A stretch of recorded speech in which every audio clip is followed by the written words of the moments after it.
I think for me, sorry, I'll go back a little bit here. I think for me, the play kind of starts here. Like, I think from this point on that rim down, I think it's just making like that quick check up ice. Like, the puck's on his stick, he can't make a play yet. So I think it's being aware of what's going on around the net. So I think it's seeing that there's a threat kind of coming towards. So then for me, that's why I want to get into reverse there, just with the puck close to the net, knowing that the threat is going to be coming somewhere in this net front area, kind of in the crease. So I think that's the first part, is just the awareness of recognizing where the threat is. And then he gets to here and he's in from this position, it's pretty clear that it's going to be a pass, like just with the puck reached out in front of him like that. So for me, it's important to be kind of soft in my weight on the post there. So not like so hard into it, more just soft and more using that back leg as an anchor and to kind of guide myself. So you're not driving yourself into that post with that back leg? No, I don't think you need to on this play, just because there's no shot threat. There's no shot threat, like not from where he is. So like I think like right there is fine. Like the hip doesn't need to be any more into the post than it is right there. Like I think like the hip right there, I think is plenty on this post. Like there's no space there. I don't think it needs to be. Okay, and so by having that little bit of that softer approach to that short side post, the benefit is, as we see the pass go, the benefit is what? Then I think just the body and the hips are more off the post and more towards the center or wherever the puck's going to be. So I think having that access, and then it's just the foot makes that push, and then you can close the holes, and sealing the ice is super important in this play. Just when he's so close to the net, I think it's most of the time that puck's going to be lower on the ice. So I think sealing the ice is very important on that play there. Yeah, you made a pretty sneaky backhand there. You actually had a lot on that, so I think might have caught me off guard a little bit, but yeah, obviously was able to make the save, and just trying to cover as much low ice as I can. In terms of the rebound there, especially because he was right there. That could have D-man stick as well. Yeah, it could have. I don't really remember the play too well, but and look, you're still on your feet here as the puck is almost to you. Talk about patience. Yeah, exactly. I was maybe a little too patient. Yeah, it was pretty bang play. But yeah, I think I don't think he was able to get the rebound. I think it just went away. But yeah, he was definitely pretty close. So I was trying to just take the low ice, and if he was able to get it, make him raise it. Paddle down a thing you like to do in here a lot? What's that? Is paddle down something you like to do here, or is that just covering up as you're got a bit of a hole? Yeah, I think paddle down is more of I don't know, it's just a feel thing. Yeah. Yeah, it's really a feel thing. I'm not too one-sided or one-dimensional in terms of like always going paddle down or whatnot. So I feel everything, and then in this play here, obviously you know that he's a one-timer. So yeah, obviously. Sorry, when you say that you've got a one-timer there, is that because you just see it on the ice at the moment and you're like, oh, here we go, this could happen, or is it pre-scout? I mean, you haven't played that many games in the league that you know everybody yet. Yeah, for sure. Like pre-scout definitely helps, and then I mean, you obviously see that there's 50 seconds left on the power play, so as soon as they go in there set to start out with, like I'll always take a look and just kind of see where one-timer options are, see where I have more time. Okay. Yeah, so like obviously the middle guy, I know that the one-timers, if it comes from my right side, and then in the Washington case, it was from the left side. So yeah, that's something I do. Like as soon as they get in their set, like I'll always kind of take a look, or you can even tell on the draw if if there's going to be a quick one-timer or something. It's yeah, it's definitely something that helps when you can recognize what hands, and because that obviously changes the whole save selection if he's a lefty or righty. So if he's a righty, maybe you beat this on your feet. Yeah, for sure. Or if he's a lefty on this case. Sorry, yeah, lefty I meant. Yeah.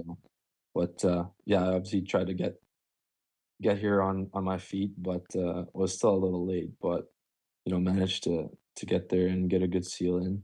But yeah, the biggest thing there too is like on those pushes is yeah, see, he actually did almost get that up.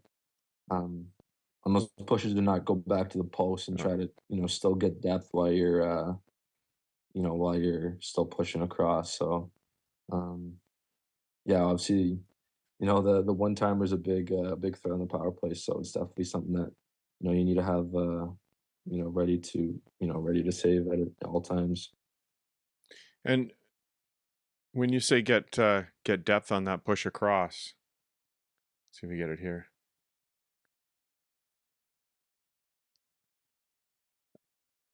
See, I mean, there, I what do you didn't really mean by that do when you're still you're trying to work yourself to the post obviously as well at the same time. So talk to me about that getting depth.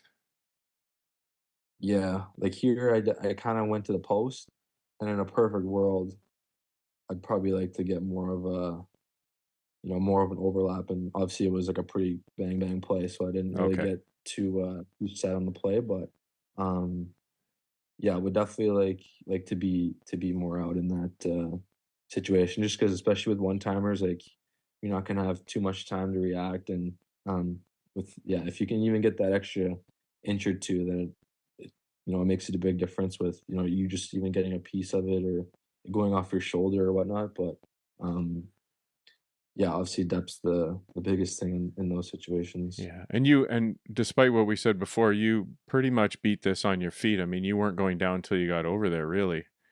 A lot of guys Yeah. maybe down and across, and then the upper part of the net is open, but you've beat this completely on your feet. And if you were overlapping, I guess that lets you have a little bit of control, so you're not going too far out there either. Yeah, exactly. Yeah, it's obviously a pretty quick play, and I probably could have got away with sliding into it too, and maybe my heel hitting the post and kind of bumping out, but yeah, it ended up working out. So Well, maybe at 6'4" you can get away with sliding across there, but not all of us can. In the neutral zone, what kind of I mean, it's a 3-on-3. It looks pretty safe at this point, but what kind of information are you looking for out of the attacking players as it hits the line? I haven't picked up anything important yet. It's Okay. when you see the middle of the ice start to open up. Right now. That's what I'm looking at and seeing, okay, how is this gonna unfold? Who's getting this puck, and then how is our defense gonna play this? And as he gets it, what are you looking for? Because Trying to take as that's much a ground as guy. I can, and I'm Okay. looking for, is he gonna come down and shoot? Because that's a Is he in pretty good shooting area, position? right? Yeah. Yep. Is he in shooting position? And he never shows shooting position, so you gotta be ready. And that's where patience comes in. Gotta be very, very patient in these scenarios. And he hasn't shown shot once, so now you're looking, just waiting for him to make the pass, essentially. It's amazing because my first thought is it's Jonathan Huberdeau walking down the middle of the ice. And again, instinct would be get out on him. And yet you're right. Now that I look at it, he never once puts it in a position to shoot. And so that's the detail you're looking at versus a Joe Blow. Yeah, yeah. Okay, so obviously you're also still dealing with traffic, and that's not a small body in Lucic. You got your own guy. So as that puck makes its way across, what do you like about the sort of movement here? Maybe picking it up late. Hello. Yeah, he likes when I make saves. Um, well, here I'm battling traffic. Like, that was almost goal interference, if you ask me, just because he kind of threw me off balance. But I don't think they'd call it that tight in the NHL these days. No, they never I'm do. essentially just looking. Once he makes that pass, I'm essentially trying to get my head on the puck as fast as I possibly can, and then my body will follow. Okay. So I just want to play that one more time really quick. We'll just get right to that point and I'll slow it down. Great save, Dad. You're right. He does bump you there. And so you're just trying to get your head on it and get something down flat. And I think you've got a blocker on top of it. You've built vertical coverage as well. Yeah, yep. I built some vertical coverage, but I whipped my glove hand back a little bit, which is not great. That's not something that I'm looking for. The little counter rotation there. Yeah, the little counter rotation. That's something that I would try to get out of my game when I watch that in video the next day. Okay. Well, I mean, Although that probably happened from the traffic in front and getting thrown off my balance. I was gonna say we'll just blame Lucic for that one. Yeah. In zone play again that develops late in the period. They have a power play as well, so it's going to be easier for them to set up. So when they do that, and the guy in the top gets the puck, yes, I'm standing in the top of my crease, but I also know they have Line on the right side, and he's one of the most dangerous guys shooting a one-timer. So I got to be able to get there quick as possible and be able to read and react. So when he opens up to that pass, I'm already going. I'm not waiting around for it to develop. So I just get my edge, and as soon as I get there, I'm starting to drift back to gain the angle towards where is Line. Okay, he's standing on top of it. He's a little bit further out, so it's a little bit longer. But as soon as I get there, I gain depth. So I gain my angle, and then I gain my depth. So always try to think of the angle first, depth later. Yeah, Clarkey. That's a Clarkey staple, but it's also very true. It's if you don't have any angle, it doesn't matter how far out or whatever it is. There's still going to be an open net. But if you have the angle, you have at least something. So with me trying to get there as fast as possible and gaining my angle, I know, okay, now I can gain depth. So I gain depth by just shifting my legs forward a little bit, and then the shot comes, and I'm in a great position to make a reactionary save. And the way that I make the reactionary saves is only done because I've done everything prior. Everything prior has been done correctly. My hands, my feet, my eyes, my head, like the whole body position is in a great position, and nothing is out of sync. Everything is tight. Everything is in position. So when he shoots it, yes, he shoots it far side, but I'm able to get down on it to make a windmill glove save to seal the deal. To see that I get my angle, I gain a little bit depth and also mostly because that I square up with him with my left. So exactly. So I stop there on my right, but now my angle is more towards here. So that's not great. So then he shoots it. All of a sudden, my angle is way better towards him. And see, my arm is not out here. My arm is not out here. My head is not swiveling. And then when he shoots it, it's not a whole lot that needs to be. It's not a big angle because he's so far out. So, which makes it easier. And mind if I say it, easier. It's not easy. It just makes it easier. It's still Patrick Line. It's still Patrick Line. Still, it's hard because when they do hit that sweet spot, it doesn't matter where they're standing. They can still rip it. And then get my head, and all of a sudden try to please the crowd. So right here, I know you can't really, can't see me now anyways, but right here is a play where, as it's coming off the wall like that, kind of like that first clip when it's high up in the zone like that, you want to stay in a more, high upright stance kind of as long as you possibly can, just because like I said, it goes back to mobility, and especially on the power play, guys like to sling the puck back and forth. They like to look for that extra play a little bit more on the power play maybe than they would on 5-on-5. So patience on the power play is a really big one, and that doesn't just mean patience before you go down, but it means patience in your stance too, as going from your high stance to your low stance. So when it's on the wall, you want to be in a high stance. As it comes into this position, I would say you want to be in like a medium stance, which is kind of what I see me in here. So I'm not super low and locked in like a grade A. It's kind of somewhere in the middle, sticks on the ice, like a decent bend in the legs, but not super locked in, because for situations like this, if you were to, it's kind of like a slap pass, like a shot pass, that changes the angle just a little bit. But if I were to be super locked in, maybe I wouldn't have as smooth or as good of a transition into that tip as I would, if I was super low and super knees bent, that kind of thing. So that stance, I think, was important on that one. Okay. And then this move post to post here is, at least in the NHL, this move is so so necessary. You know, it's used so much now in today's game, just with the speed, again, the speed at which guys attack from below the net. You know, if you're on your feet here, it just makes for a little bit more clunky and a little bit less smooth transition, and it's almost like an extra step. So to be able to stay down post to post like that and track, it just makes things a little bit quicker and a little bit smoother. Right. And so you're able to see, you know, a relatively quick play from below the goal line coming above, and I'm already kind of there in position, taking away everything. Right.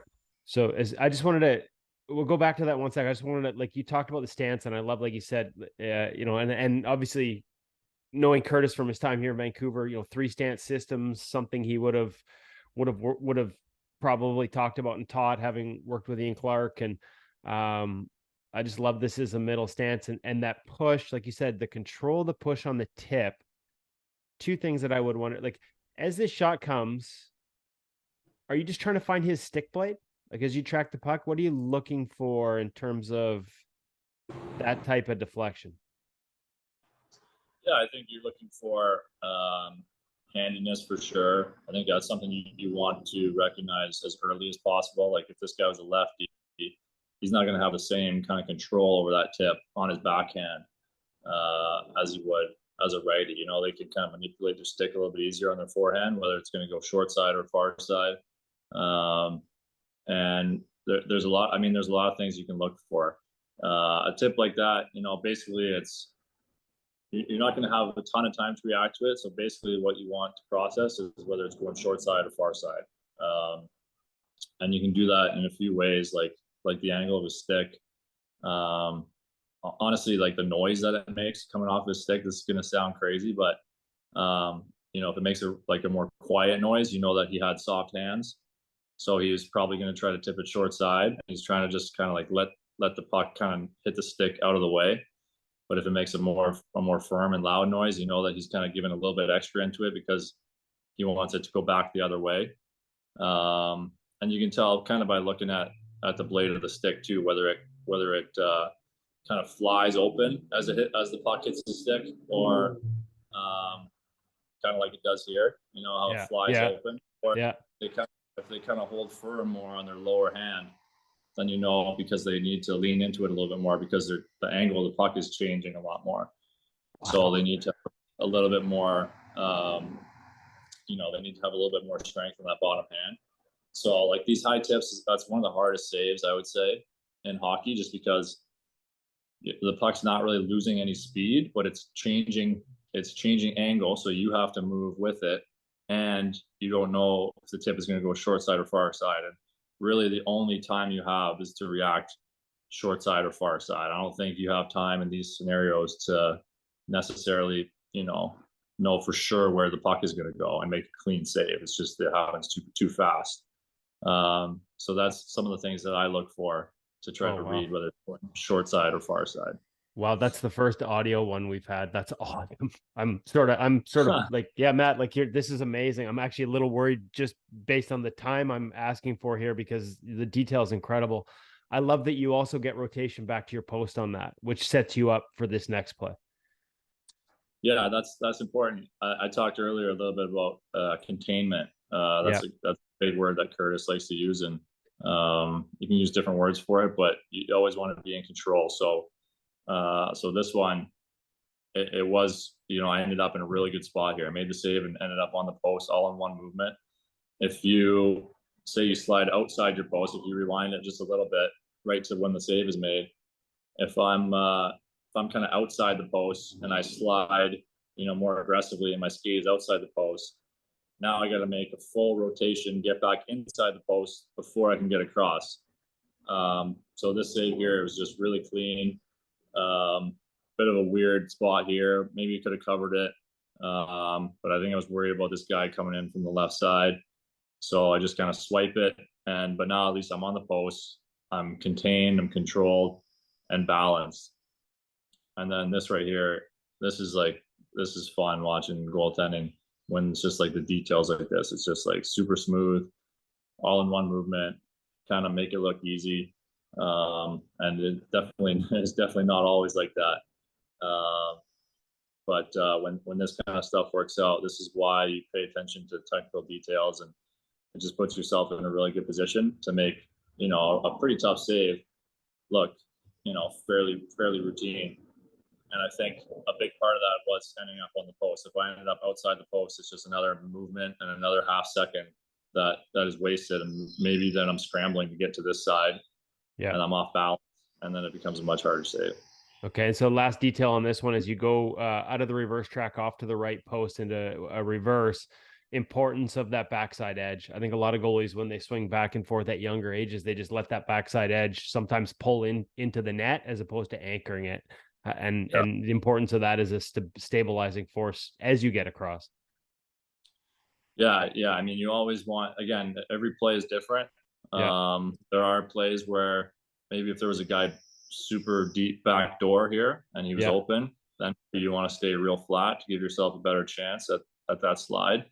But I think in this play, I was reading that we have, 3 or 4 guys kind of right in the house, and that he was just going to shovel this on net. So I probably could have got a little bit more angle even. But just getting that backside skate, even just a little bit off the goal line, especially if Skinner were to have walked more to the middle, then you're going to want to, have a lot more angle than that even. But yeah, you never want to be too flat as a guy is coming into a good angle. Well, in this one, he's lefty, and I'm just trying to cover up that bottom of the net when with a paddle down. That's yes. Yeah, that's the last thing looking for the covers, and that's about it. Because we've seen paddle down kind of disappear a little bit, right? Yeah, not a lot of goalies they use it, but I think I always like to mix it up. So, and in this video, like I said, he's lefty, and I don't think he's looking to shoot it high. He's just trying to spin around, kind of like do spinorama and try to stuff it in between my legs or under the pad or somewhere. So I'm just trying to go with paddle down. That's keep it simple sometimes. Yes. Do you have to paddle down? Some guys will go paddle down and there'll be a gap there. I know you're meticulous about your equipment in terms of where the stick is, and do you know when you go paddle down that stick is flat or? I think so. I think so. Like when I try to go paddle down, like I said, you should know that stick is on the ice. You don't get beat. Guys don't do paddle down. And so I did it once, because I don't do it on a regular basis, and I never thought of it. And the way the finger stalls were sitting, there was a gap. My oh yeah, you know what? I know what you mean. I know what you mean. But I've got it. I got it sealed. Like I said, when you go paddle down, you get to seal the ice.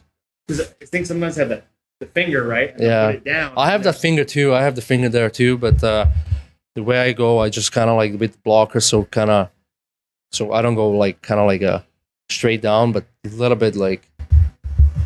I see. You almost turned it. Yeah. To make sure the stick. Yeah. Those are little things. Those things matter. And if you never. That's what they always say. It's details. Yeah, no, this one's a quick one. Okay. Yeah, you can see he's coming in to shoot. So at this point with the screen, you got to pick a side, hold it as long as you can, keep everything as neutral as possible, and then that's when you got to decide which side he's going to. Because when you got to hold your one side as long as you possibly can, and then when the screen comes across you got to switch as fast as possible.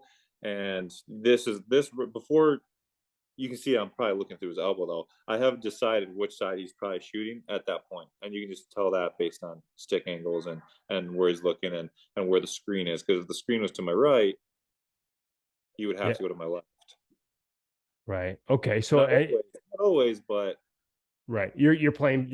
It's like you said, guessing. It's not a guessing if it's educated. Yeah. Exactly.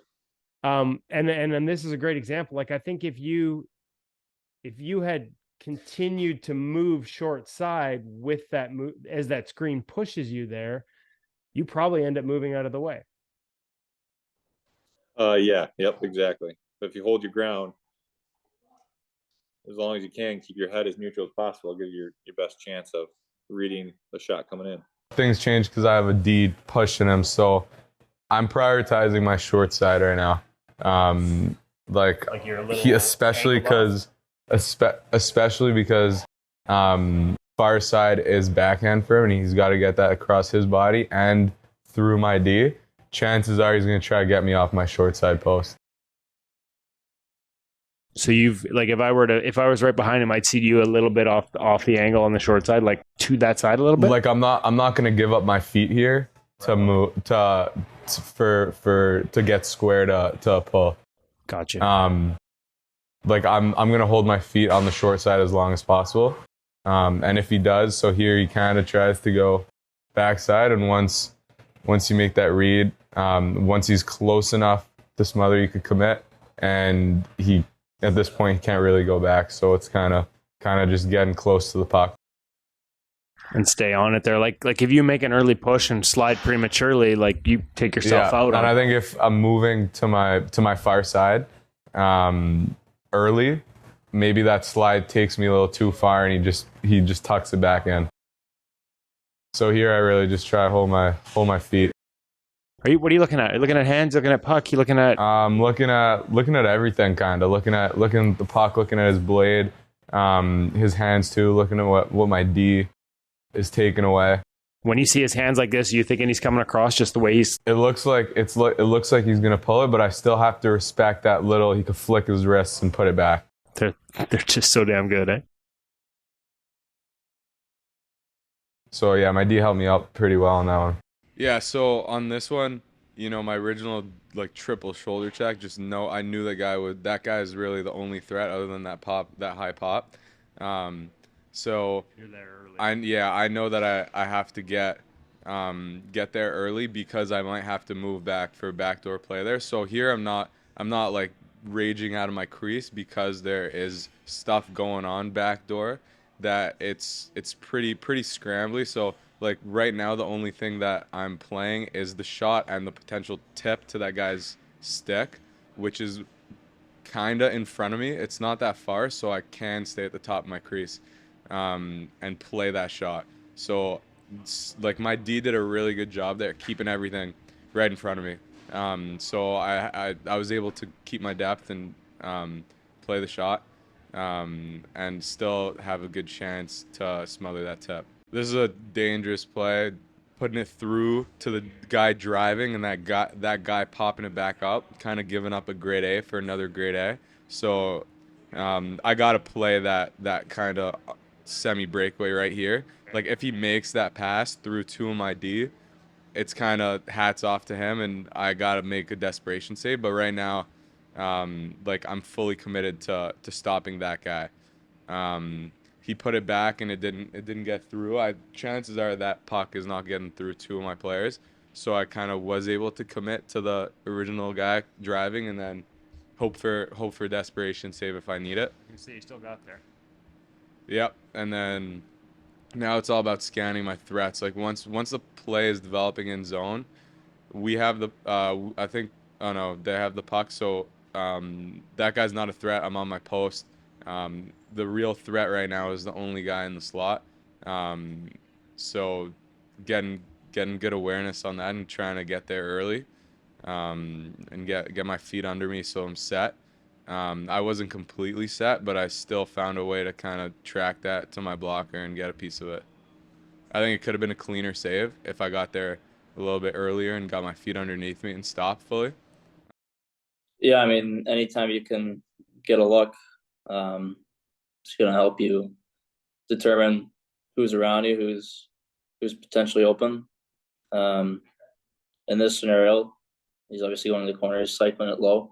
This play happens quite a lot where a guy goes low and he funnels off the wall back to the net. Obviously, Hurdle's going down low. I go down in my RVH. I try to show Hurdle that I'm going to potentially take that pass away, so he has to make it earlier or go behind the net. Sometimes I want to reach more than I need to, which is obviously something I'm still working on personally, and you don't want to get caught, so I'm able to get over top of my stance there and get out and take that one away, obviously, which was pretty cool in my debut, playing against guys that I watched growing up. So Yeah, no doubt. I forgot about that. Well, I mean, I didn't forget about that, but I was thinking about when I was clipping it, the fact that this is the team you grew up watching.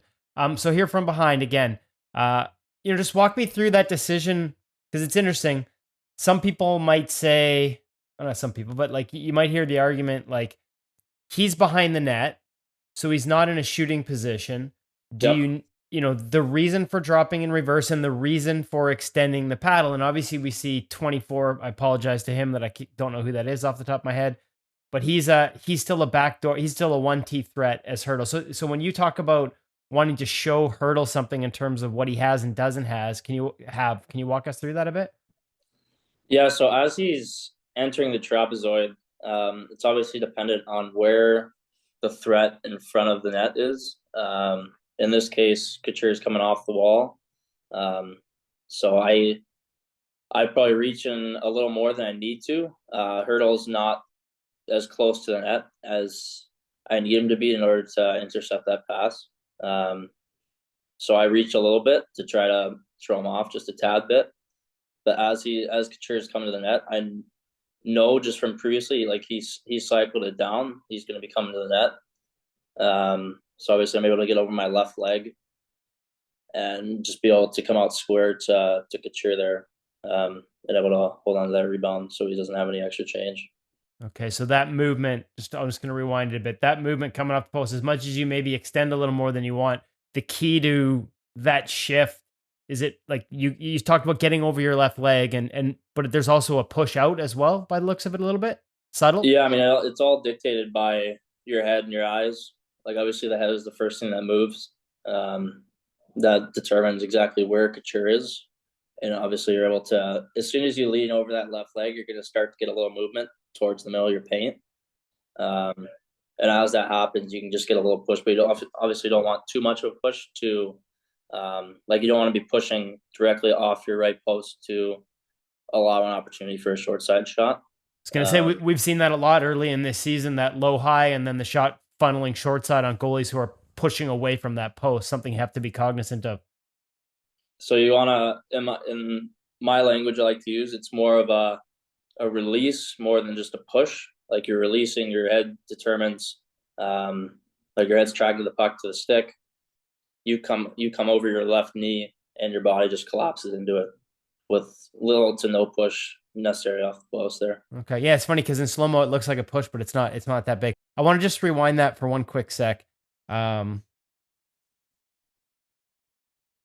Let it play here. Because I don't know that as much as I don't know that angle did justice to the question I was trying to, like, if 24 is not in front of the net, yeah, are you using her with Hurdle against the wall? If 24 isn't there, are you still doing a reverse? Do you think? I think it's just a read. Like obviously he's back against the wall. In a perfect world, you stay on your feet. In my style of play, like obviously, like Marky's going to play it a lot differently than I am. He's a larger human. As soon as that puck, enters the zone and comes below the goal line, he's down. I'm obviously not gifted with a 6'6" frame, so I try to take as much time on my feet as I can. And just in this scenario, I just happen to go down because obviously as he starts to enter behind the net, there's more of an opportunity to reject a pass coming from low to high. And I mean, if you can do that, you're saving yourself some hassle, but you also don't want to, like I said, reach too far where you're out of position. Well, I was going to say too, like 24 being in front there, like having an option to cut that pass off if he tries to go there, or to come around if he keeps coming and does a pop past the 24, like you're protecting yourself against 24 as a threat, I guess, which I guess the question is, if he wasn't there, you probably play this different. Yeah, very potentially. I mean, it happens so quick. So you might do one thing, like you might stay on your feet one play and you might go down on one play. It's just a matter of what your instincts are feeling there. Well, I was just going to say, that's why we call it pro reads. Everybody does it differently too, right? This one is a weird one because it's kind of like one of those broken rush plays. But I've got a replay. I always love when they give us a replay from behind. Some guys do, some guys don't. But it's kind of a broken. Yeah, this one's kind of weird. We don't have to use it. No. It's because he sort of gets tangled up. It becomes almost a weird. It becomes a broken play. So there's parts of it that I liked, and there's parts of it that I didn't. Want to skip it or no? Let's go through it. All right. There's just one like a detail in my game. Like I said, I like to shuffle around a lot. I like to stay kind of at the ready at all times. And do you feel like shuffling allows you to have both edges more than opening on a T-push? Yeah, I just feel like I have more access to, broken plays. Like, right, this is kind of a bad example because I kind of locked in on the shooter here, and then what I don't like about this is how I wasn't rotating at all. Like I just kept shuffling, and then my backside, hand and leg were just kind of dragging behind me. But what I do like is that I didn't, sometimes, you feel a little late, especially if you're going to shuffle around, that you kind of give up on it and then you open up to go T-push and then it's kind of half in between and you're doing both and then it gets a little sloppy. But I stayed kind of forward and kind of tracking the puck. And then even though it was sloppy, in my opinion, but I ended up getting aggressive enough. And then when the shot came, I was still ready. But I would have liked for sure to have, maybe been a bit more ready for a pass and then, stay a bit controlled. Lead edge rotated a bit? Yeah. Or lead side? And I wouldn't have felt late if I just rotated right here and it would have been my normal 2 shuffles and I'm kind of waiting for them. But there I was just sloppy. Okay, well, I will say on the replay from behind the net, it looks like there might be another pass option here too. Like I was wondering if you almost like went to the first guy because if there's it kind of comes out of, you know what I mean? Like there's 2 guys here, and I am more aggressive than I normally like to be, and so that's usually I find you play a little bit more. A little more high strung when you're out here, right? Because you plays become a little bit more difficult, longer movement patterns, and so sometimes when I'm feeling good, I'm just kind of within the paint and letting the play come to me. But if anything, I figured if he's coming to this guy up top, that's just one shuffle. I don't even need to really rotate that much. But I got kind of caught being too aggressive, even though we have 2 guys on him, and he's not quite that dangerous. It's not a clear cut shot.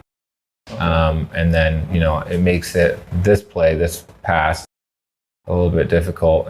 And then see how I shuffled before I rotated? Right. And then the rest of the pattern is difficult, but I stayed with it. See how I stayed kind of like rounded and forward instead of opening up.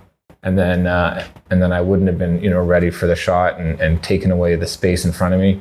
I find when, a guy opens up, that's when you let a lot of goals in and you open up the net and pucks go through you. So at least I, stayed patient enough to know that I will eventually get there. But, there's a lot, so lots of good, lots of bad.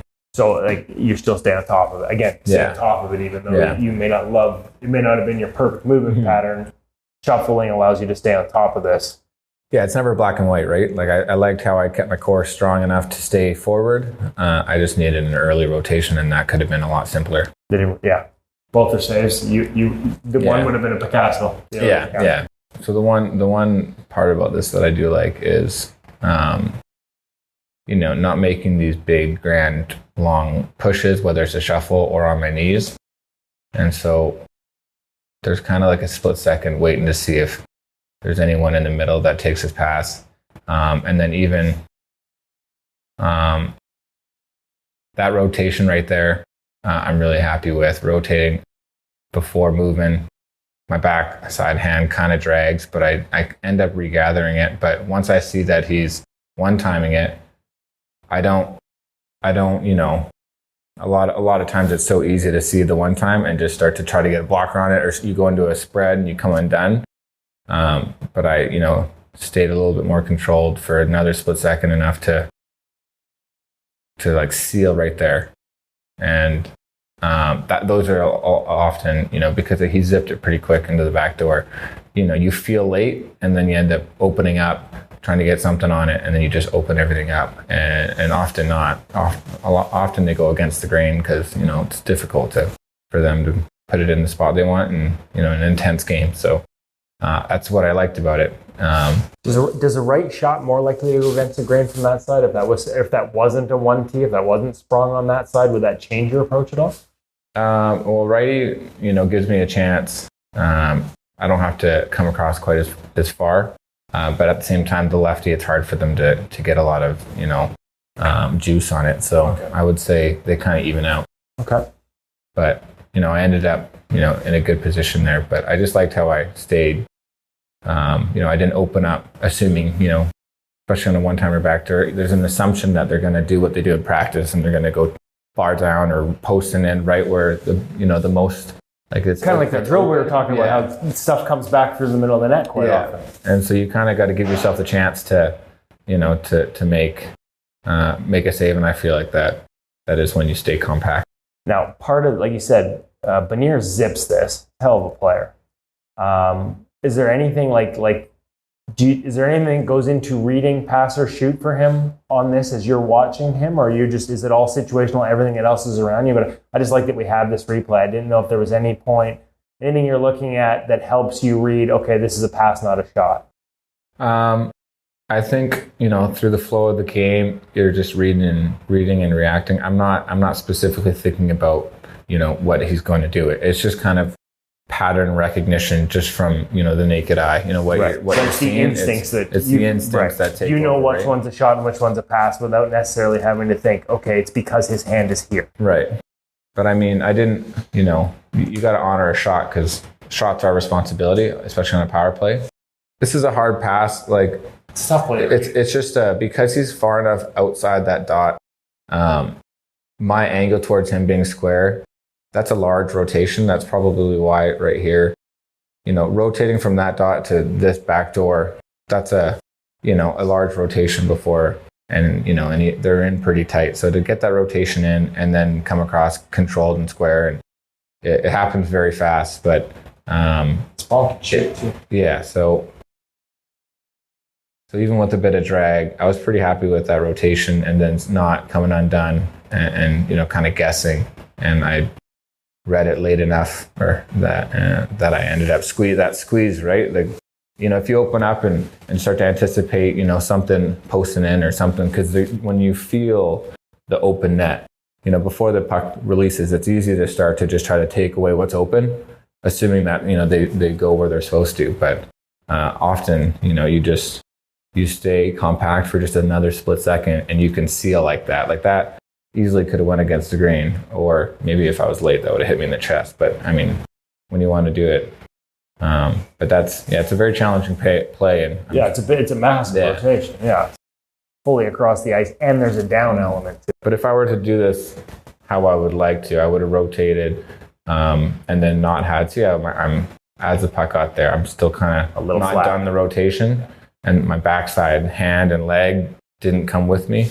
But it's kind of tough because, I mean, if I were to rotate and be square, I would have slid into the net, right? So you kind of just got to get whatever you can over there. But I think if you can get there and stay controlled, you can seal, Versus thinking, I got to go and reach and open holes. So as he's coming here, like a lot of guys would be, you're still toes well inside the blue, and this is a guy walking right into the middle of the ice. So what are you seeing that allows you to have that patience as opposed to, like you said, coming out and taking a bunch of ice on a pretty good shooter with a pretty good look? Yeah, well, I mean, you've got the two guys on the side, so I think, when there's a situation where there's guys on each side of you, it's a little bit better to be a little more conservative with depth. And then, I think that not being out too far, and then patience on edges helps to if he doesn't shoot, to get over to whichever side he's going to make the pass to. So I think those two things, being a little more shallow and then holding my edges a little extra second, helped me to then make this half attempt at a pad stack. You almost got there too early. Yeah. So is there any? Yeah, I gotta clean up the pad stack there. I gotta get that leg outside the post so it can fully get the pad on top of the other. As he comes around the corner, is there anything you like? Obviously, you're reading the situation, and you talked about having the 2 pass options. So that's how you choose your depth. And one of the things we hear a lot about, like, is how to read shooters, read hands, read releases. Is there anything as you watch him in the middle here that says to you, this isn't a shot? Like, is there anything you're looking for in terms of hands, where the puck is on the blade, and to recognize? Is there a point where you're like, this is definitely a pass? Yeah, I mean, it's certainly as soon as he opens up the blade, I think up until that point, it's just a matter of being patient and, you know, tracking the puck and not committing to anything too soon. But as soon as you'll see in a second, he'll open the blade, that right there, then, you know, odds are he still could whip it around, but odds are at that point he's making the pass. So being patient enough to give yourself the time to read that, I think in that play that was important. Are you conscious that's a right-handed shot, so it's not a 1T option? Like, does it how you play that change at all if it's a left shot instead of D'Angelo a right shot? I mean, it would change where I'm pushing to. I think I don't remember. It looks like, you know, I don't. I mean, I'm getting to where the puck is going, but I think if it was, you know, I don't remember if I knew if it was a right or left shot, to be honest. Well, it happened kind of quick. Yeah, it would change. I think, you know, if he's a one-timer, it'd be a different location to push to. In terms of maybe working back to your posts on a one-timer versus here, you kind of almost go outside. Yeah, and he might be a little higher up as a 1T threat.